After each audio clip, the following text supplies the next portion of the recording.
প্রিয় মুক্তিকামী ছাত্র জনতা, আমরা দেখতে পাচ্ছি যে আমাদের এই অভ্যুত্থান এবং বিপ্লবের পরেই দেশে অরাজকতা নাশকতা করছে ফ্যাসিস্ট এবং তাদের দোসররা। আমরা দেখতে পাচ্ছি যে বিভিন্ন জায়গায় এখন গোলাগুলি চলছে, মন্দিরে হামলা হচ্ছে এবং নাশকতা ও লুটপাট করছে।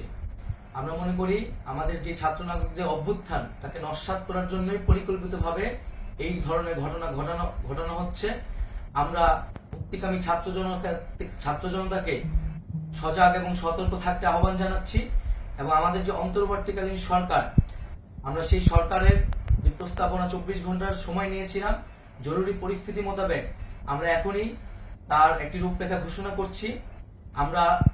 আমরা সিদ্ধান্ত নিয়েছি যে সর্বজন গ্রহণযোগ্য আন্তর্জাতিক খ্যাতিসম্পন্ন নোবেল পুরস্কার বিজয়ী ডক্টর মোহাম্মদ ইউনূসকে প্রধান উপদেষ্টা করে অন্তর্বর্তীকালীন সরকার গঠন করা হবে এবং ডক্টর মোহাম্মদ ইউনূসের সাথেও আমাদের কথা হয়েছে।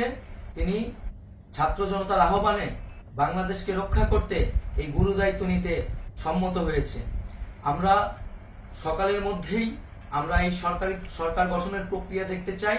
রাষ্ট্রপতির কাছে আহ্বান থাকবে যে দ্রুত সময়ের মধ্যে ডক্টর মোহাম্মদ ইউনূসকে প্রধান উপদেষ্টা করে অন্তর্বর্তীকালীন সরকার গঠন করা হোক এবং এই অন্তর্বর্তীকালীন সরকারের বাকি সদস্যদের নামও আমরা সকালের মধ্যে ঘোষণা করব।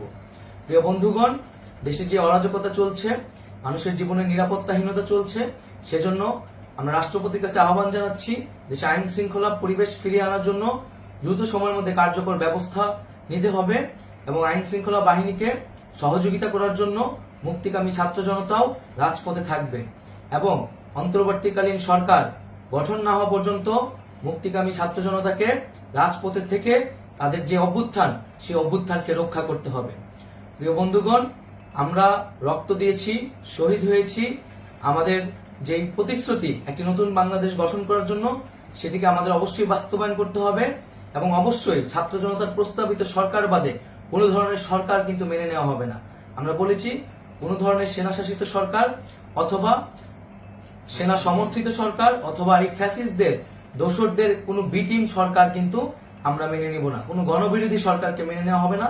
ছাত্র জনতার অভ্যুত্থানকারী যে প্রস্তাবিত সরকার, অন্তর্বর্তীকালীন সরকার, যেটা আমরা সিদ্ধান্ত উপনীত হয়েছি ডক্টর মোহাম্মদ ইউনূসকে প্রধান উপদেষ্টা করে এই সরকার গঠন করা হবে, সেই সরকারকেই বাস্তবায়ন করতে হবে অবিলম্বে। আগামীকাল সকাল থেকে সকলকে আহ্বান জানাচ্ছি রাজপথে থাকার জন্য এবং আমাদের যে সাম্প্রদায়িক সম্প্রীতি এবং রাষ্ট্রীয় সম্পদ রক্ষা কমিটির ঘোষণা হয়েছে বৈষম্যবিরোধী ছাত্র আন্দোলনের নেতৃত্বে, সকল পাড়ায় পাড়ায় এলাকায় এলাকায় সেই কমিটি পাহারায় থাকবে। আমাদের সংখ্যালঘু কমিউনিটিকে আমাদের রক্ষা করতে হবে, রাষ্ট্রীয় সম্পদ এবং এই দেশকে রক্ষা করতে হবে আমাদের।